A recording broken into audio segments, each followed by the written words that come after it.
Entrevista com o arcebispo Carlo Maria Viganò. Michael J. Matt. Excelência, como o senhor acredita que católicos comuns devem avaliar a pandemia da Covid-19? A pandemia de coronavírus, como todas as doenças e a própria morte, são uma consequência do pecado original. O pecado de Adão, nosso primeiro pai, nos privou não apenas da graça divina, mas também de todas as outras coisas boas que Deus deu à criação. Então, a doença e a morte vieram ao mundo como um castigo por desobedecer a Deus. A redenção que nos foi prometida no proto-evangelho, profetizada no Antigo Testamento e completada com a encarnação, paixão, morte e ressurreição de nosso Senhor, redimiu Adão e seus descendentes da condenação eterna. Mas suas consequências foram deixadas como uma marca da queda e só serão finalmente restauradas na ressurreição da carne, como proclamamos no Credo, e que acontecerá antes do dia do julgamento. Isso deve ser lembrado especialmente em um momento em que os princípios básicos do catecismo são desconhecidos ou negados. Católicos sabem que doenças, e portanto epidemias, sofrimento e perda de um ente querido, devem ser aceitas em um espírito de fé e humildade, mesmo em expiação por nossos pecados pessoais. Graças à comunhão dos santos, graças à qual os méritos de todos os batizados são transmitidos a todos na Igreja, também podemos suportar essas provações pelos pecados dos outros e pela conversão daqueles que não creem e para encurtar o tempo que as santas almas têm para passar no purgatório. Algo tão terrível quanto a Covid-19 também pode ser uma oportunidade para crescermos na fé e na caridade ativa. Como temos visto, se considerarmos apenas o lado clínico da doença, que claramente devemos fazer de tudo para combater, remove completamente o lado transcendental de nossas vidas, deixando-as sem perspectivas espirituais e inevitavelmente nos trancando em um egoísmo cego e sem esperança. Vários bispos e padres afirmaram que Deus não castiga e que considerar o coronavírus como um flagelo é uma ideia pagã. O senhor concorda? O primeiro de todos os castigos, como eu estava dizendo, foi infligido sobre o nosso primeiro pai. Contudo, como ouvimos no Exultet, cantado durante a vigília pascal, ó felix culpa, qui talem ac tantum mero itabere redemptorem. Ó feliz culpa, que mereceu receber tão grandioso Redentor. Um pai que não castiga seus filhos não os ama, mas os negligencia. Um médico que, sem se preocupar, observa o paciente piorando até a gangrena, não deseja sua recuperação. Deus é um Pai amoroso, porque Ele nos ensina o que devemos fazer para sermos dignos da felicidade eterna do paraíso. Quando desobedecemos seus mandamentos pecando, Ele não nos deixa morrer, mas vem para nos encontrar e nos envia muitos sinais, muitas vezes bem severamente. Então, consertamos nossos caminhos, nos arrependemos, fazemos penitência e voltamos à nossa antiga amizade com Ele. Vós sois meus amigos, se fizerem o que eu lhes ordeno. Penso que as palavras de Nosso Senhor não deixam espaço para ambiguidade. Gostaria também de acrescentar que a verdade sobre o Deus justo, que recompensa os bons e pune os iníquos, é parte de nossa herança comum da lei natural que Nosso Senhor deu a todos ao longo da história. Uma lembrança irreprimível ao nosso paraíso terrestre, que mostra até aos pagãos como a fé católica é a completude necessária de tudo o que os corações sinceros e bem dispostos lhe sugerem. Estou surpreso que hoje em dia, em vez de enfatizar essa verdade profundamente escrita no coração de todos, aqueles que parecem sentir tanta simpatia pelos pagãos falham em aceitar algo que a Igreja sempre considerou a melhor maneira de atraí-los. Vossa Excelência sente que existem certos pecados que provocaram a ira de Deus, em vez de outros? Os crimes que mancham cada um de nós aos olhos de Deus são outro golpe de martelo nos próprios cravos usados para perfurar as santas e veneráveis mãos de Nosso Senhor. Um chicote que arranca a carne de seu sagrado corpo. Um cuspe em sua amável face. Se ao menos percebêssemos essas coisas, não pecaríamos nunca mais. E os pecadores chorariam com profunda tristeza pelo resto de suas vidas. E, no entanto, aqui está o que realmente aconteceu. Durante sua paixão, nosso divino Salvador tomou sobre si não apenas o pecado original, mas também todos os pecados que todos os homens cometeram e cometerão. A coisa mais gloriosa é que nosso Senhor morreu na cruz, quando apenas uma gota de seu preciosíssimo sangue seria suficiente para nos redimir a todos. Cuius una stilla salvum facere, toto mundo quid ab omni scelere, como Santo Tomás nos ensina. Assim como os pecados cometidos pelos indivíduos, também existem os pecados das sociedades de nações. O aborto que ainda está matando crianças inocentes, mesmo durante a pandemia, divórcio, eutanásia, a repugnância dos chamados casamentos gays, a celebração de sodomia e outras perversões terríveis, pornografia, a corrupção de crianças, especulações de elite financeira, a profanação de domingos, e a lista continua. Podemos perguntar por que Vossa Excelência faz uma distinção entre os pecados de indivíduos e os pecados de nações? Santo Tomás de Aquino ensina que é dever do indivíduo reconhecer, adorar e obedecer ao único Deus verdadeiro. Da mesma forma, as sociedades, que compreendem muitos indivíduos, não podem deixar de reconhecer a Deus e garantir que suas leis permitam que os membros da sociedade atinjam o fim espiritual ao qual foram destinados. Existem nações que não apenas ignoram a Deus, mas o negam abertamente. Existem aquelas que exigem que seus cidadãos aceitem leis contra a moral natural e o ensinamento católico, como reconhecer o direito ao aborto, a eutanásia e a sodomia. Outros corrompem crianças e violam sua inocência. Aqueles que permitem as pessoas blasfemarem com a divina majestade de Deus não podem fugir do castigo de Deus. Os pecados públicos requerem confissão pública e expiação pública, se o perdão for buscado. Não devemos esquecer que a comunidade eclesiástica, que também é uma sociedade, não está isenta de punição celestial quando seus líderes se tornam responsáveis por ofensas coletivas. Vossa Excelência está dizendo que a Igreja pode ter faltas? A Igreja sempre foi infalivelmente santa, porque ela é o corpo místico de nosso Senhor e Salvador. E seria não apenas precipitado, mas de fato blasfemo, até começar a considerar que essa instituição divina que a providência colocou nessa terra para fornecer a todos nós a graça como única arca da salvação, pudesse ser minimamente imperfeita. Os louvores que cantamos da Mãe de Deus, a quem chamamos precisamente de Mater Ecclesiae, Mãe da Igreja, podem ser cantados pela Igreja, a mediadora de todas as graças, através dos sacramentos, a Mãe de Nosso Senhor, cujos membros ela sustenta. A Igreja é a arca da aliança, guardiã do Santíssimo Sacramento e dos mandamentos. A Igreja é o refúgio dos pecadores, a quem concede perdão após uma boa confissão. É a saúde dos enfermos, aos quais ela sempre esbanjou muito cuidado. Esta Rainha da Paz promove a harmonia ao pregar o Evangelho. No entanto, também é terrível como um exército em ordem de batalha, porque Nosso Senhor deu a seus ministros sagrados o poder de esmagar demônios e a autoridade das chaves do céu. Não nos esqueçamos que a Igreja não é apenas a Igreja militante aqui na Terra, mas também a Igreja triunfante e a Igreja penitente, cujos membros são todos santos. Devo também dizer que, embora a Igreja seja santa, alguns de seus membros e sua hierarquia, aqui na Terra, podem ser pecadores. Nesses tempos difíceis, houve muitos clérigos indignos do nome, como mostraram os escândalos de abuso cometido por eles. E, infelizmente, até mesmo bispos e cardeais.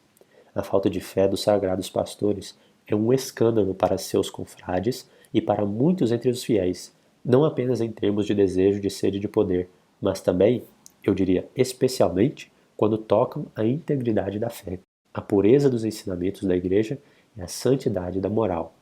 Eles até cometeram atos de gravidade sem precedentes, como vimos com a adoração do ídolo Pachamama no próprio Vaticano. De fato, creio que Nosso Senhor ficou com razão indignado com a grande multidão de escândalos cometidos por aqueles que deveriam dar um bom exemplo, porque são pastores dos rebanhos aos quais eles foram confiados. Não esqueçamos que o exemplo dado por muitos na hierarquia não é meramente um escândalo para os católicos. É um escândalo para aqueles de fora, que olham a Igreja como um farol e um ponto de referência. E isso não é tudo. Esse flagelo não pode dispensar a Igreja, em sua hierarquia, de fazer um exame adequado de sua consciência por ceder ao espírito deste mundo.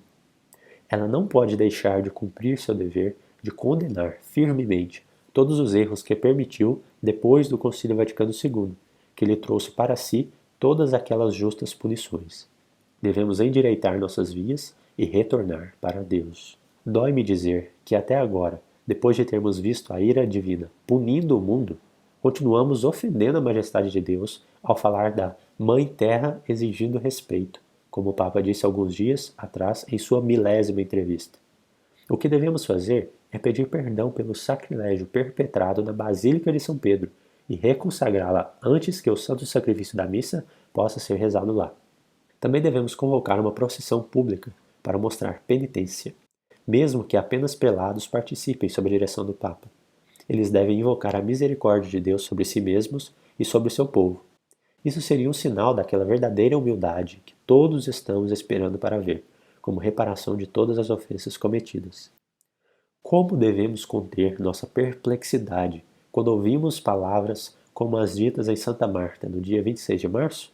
O Papa disse: "O Senhor não deve nos encontrar no final de nossas vidas e nos dizer: você se corrompeu, você deixou o caminho que eu lhe mostrei, você se curvou diante de ídolos." Palavras como essas são verdadeiramente desconcertantes, especialmente se lembrarmos que ele mesmo trouxe um terrível sacrilégio diante dos olhos e ouvidos de todo mundo, diante do próprio altar da confissão de São Pedro. Uma profanação real, um ato de pura apostasia, com aquelas imagens imundas e satânicas de Pachamama. Na festa da Anunciação de Nossa Senhora, os bispos de Portugal e da Espanha dedicaram seus países ao Sagrado Coração de Jesus e ao Imaculado Coração de Maria. Os bispos da Irlanda, da Inglaterra e do País de Gales fizeram o mesmo. Em muitas dioceses e cidades de outros lugares, os bispos e as autoridades locais colocaram suas comunidades sob a proteção de Maria Santíssima. Como Vossa Excelência considera esses eventos? São ações que enchem meu coração de esperança. Embora não sejam suficientes para expiar nossas faltas, eles foram completamente ignorados pelos que estão no topo da igreja, mesmo que os simples fiéis tenham clamado por atos solenes como esses por seus pastores. Nossa Senhora de Fátima pediu ao Papa e a todos os bispos que consagrassem a Rússia ao seu Imaculado Coração e anunciou guerras e desastres até que isso acontecesse. Seus apelos não foram ouvidos. A hierarquia agora deve se corrigir e obedecer à Mãe de Deus. É vergonhoso e escandaloso que nenhum bispo na Itália tenha se juntado a essa grande iniciativa. Como o Senhor julga a suspensão dos sacramentos que temos visto em quase todo o mundo? É um sofrimento terrível, talvez até o pior que os fiéis já tenham visto. É inacreditável pensar que tal coisa foi negada aos moribundos. Nesse momento, parece que a hierarquia, com pouquíssimas exceções, não teve escrúpulos ao fechar as igrejas e em impedir a participação dos fiéis no santo sacrifício da missa. Eles se comportaram como burocratas frios, como executores da vontade do príncipe, e a maioria dos fiéis tomou suas ações como um sinal de sua falta de fé. Quem pode culpá-los? Eu quase me pergunto, e é uma coisa terrível de se pensar, se o fechamento de igrejas e a suspensão de todas as celebrações podem não ser outro castigo de Deus, além da pandemia, para que saibam que pelas coisas que um homem peca, também por elas é atormentado. Por mais ofendido que ele esteja pela negligência e falta de respeito demonstrados por seus sacerdotes, indignado com a profanação do Santíssimo Sacramento que ocorre todos os dias quando eles dão a comunhão na mão, e cansado de canções tolas ou de homilias heréticas, ele ainda está, do seu lugar de silêncio dentro do tabernáculo, satisfeito com o austero e sereno elogio oferecido por muitos sacerdotes que ainda estão rezando a missa de todos os tempos, a missa que remonta ao tempo dos apóstolos e que sempre foi o coração pulsante da Igreja ao longo dos séculos. Lembremos-nos deste aviso mais solene: de Deus não se zomba. Claramente, compreendo e compartilho as preocupações básicas sobre segurança e proteção que as autoridades exigem para a saúde pública. No entanto, assim como eles têm o direito de aprovar medidas para as coisas que afetam o nosso corpo, as autoridades da Igreja têm o direito e o dever de se preocupar com a saúde de nossas almas. Eles não podem negar aos fiéis o sustento espiritual que recebem da Eucaristia, sem mencionar o sacramento da confissão, da missa e do viático. Quando tantas lojas e restaurantes ainda estavam abertos, as várias conferências episcopais já haviam suspendido todas as funções sagradas, mesmo quando as autoridades civis não haviam pedido que elas o fizessem. Essa é mais uma prova de que a hierarquia está em um estado terrível e mostra que os bispos estão dispostos demais a sacrificar o bem-estar das almas para pacificar o poder do Estado ou a ditadura de ideias. Vossa Excelência mencionou restaurantes. O que o senhor diz sobre as refeições para os pobres que foram oferecidas nos últimos meses em locais de culto? Para os católicos, ajudar os necessitados é um ato de caridade. Isso nos lembra que Deus é amor. Temos que amar a Deus acima de todas as coisas, com todo o coração, e amar o próximo por amor a Ele. Assim, de acordo com as bem-aventuranças, podemos ver nosso Senhor nos pobres, nos doentes, nos prisioneiros e nos órfãos. Desde o início, a Igreja sempre foi um exemplo luminoso neste campo. Até os pagãos nos admiravam por isso. A história nos mostra as muitas obras impressionantes de ajuda iniciadas graças à generosidade dos fiéis, mesmo em tempos de grande hostilidade por parte dos estados. Os governantes muitas vezes assumiram essas obras sob a ordem dos maçons, que claramente desprezavam as grandes obras de tantos bons católicos. Cuidar dos pobres e dos marginalizados da sociedade não é algo que começou com Bergoglio ou com várias associações que despertaram. Devemos perceber que quando o novo regime ajuda os pobres, o faz sem absolutamente nenhuma referência sobrenatural. Tudo o que vemos são obras de misericórdia corporal, enquanto as obras de misericórdia espiritual foram total ou completamente exterminadas. E isso não é tudo. O atual papado eliminou completamente qualquer forma de apostolado e diz que a Igreja não deve realizar nenhuma atividade missionária, a que chama proselitismo. Só podemos fornecer comida, hospitalidade e assistência médica, mas ninguém fornece comida, hospitalidade ou cuida das almas daqueles que precisam desesperadamente disso. A Igreja moderna foi transformada em uma espécie de ONG. A verdadeira caridade não tem nada a ver com a sua imitação maçônica, por mais que tentem ocultá-la com um senso extremamente vago de espiritualidade. É exatamente o oposto, porque os vários corpos que vemos hoje em dia negam que exista apenas uma igreja verdadeira, cuja mensagem de salvação deve ser pregada aos que estão fora dela. E isso não é tudo. A igreja viajou tão longe depois do concílio, em questões de liberdade religiosa e ecumenismo, que muitos órgãos de caridade agora confirmam as pessoas confiadas aos seus cuidados em seu paganismo ou ateísmo. Eles até oferecem locais de culto onde eles podem ir e orar. Vimos até exemplos terríveis de missas nas quais, a pedido explícito do celebrante, em vez do Santo Evangelho, é feita uma leitura do Corão, ou, como aconteceu mais recentemente, a idolatria foi praticada em igrejas católicas. Penso que a decisão de transformar igrejas em refeitórios ou dormitórios para os necessitados é uma prova dessa hipocrisia básica, na qual, como vimos com o ecumenismo, leva uma coisa aparentemente boa, como alimentar os famintos ou abrigar os sem-teto, e explora para ajudar o grande plano maçônico para uma religião mundial sem dogmas, sem cerimônias, sem Deus. Usando igrejas como albergues na presença de prelados presunçosos que aparecem para servir pizzas ou costeletas de porco com um avental sobre suas roupas eclesiásticas, significa profaná-las. Especialmente quando aqueles que sorriem para os fotógrafos absolutamente nunca abrem as portas de suas próprias mansões para aqueles que desejam tirar proveitos por fins políticos. Deixe-me voltar ao que eu estava dizendo e repetir que todo esse sacrilégio é a causa subjacente da atual pandemia. Com demasiada frequência, usam a pobreza e a falta de moradia dessas pessoas pobres para que possam aparecer nas primeiras páginas dos jornais. Vimos isso com muita frequência com os desembarques de todos esses imigrantes. O único objetivo era estabelecer uma nova indústria de recepção, atrás da qual estão ocultos não apenas meros interesses econômicos, mas também sua cumplicidade com aqueles que procuram destruir a Europa cristã, começando com a Itália. Em outros casos, como a cidade de Cerveteri, perto de Roma, as forças da lei e da ordem interromperam o sacerdote que estavam rezando missa. Como as autoridades da igreja reagiram a esse tipo de coisa? Cerveteri pode simplesmente ter sido um excesso de zelo por dois policiais locais, especialmente se eles tiverem que trabalhar sob todo o estresse extra que surgiu desde o surto de coronavírus. Também deve ficar claro, especialmente em um país como a Itália, que assinou uma concordata com a igreja em 1929, que as autoridades eclesiásticas têm direitos exclusivos sobre os locais de culto. A Santa Sé e o ordinário local realmente deveriam ter protestado contra tal violação do Tratado de Latrão, que foi confirmado novamente em 1984 e ainda está em vigor. Mais uma vez, A autoridade dos bispos, concedida diretamente a eles por Deus, derrete como neve e mostra como todos são covardes. Isso pode levar a abusos ainda piores no futuro, se não for corrigido agora. Permitam-me que aproveite essa oportunidade para pedir uma condenação franca dessa inaceitável interferência das forças do governo em assuntos que são de responsabilidade direta das autoridades da Igreja.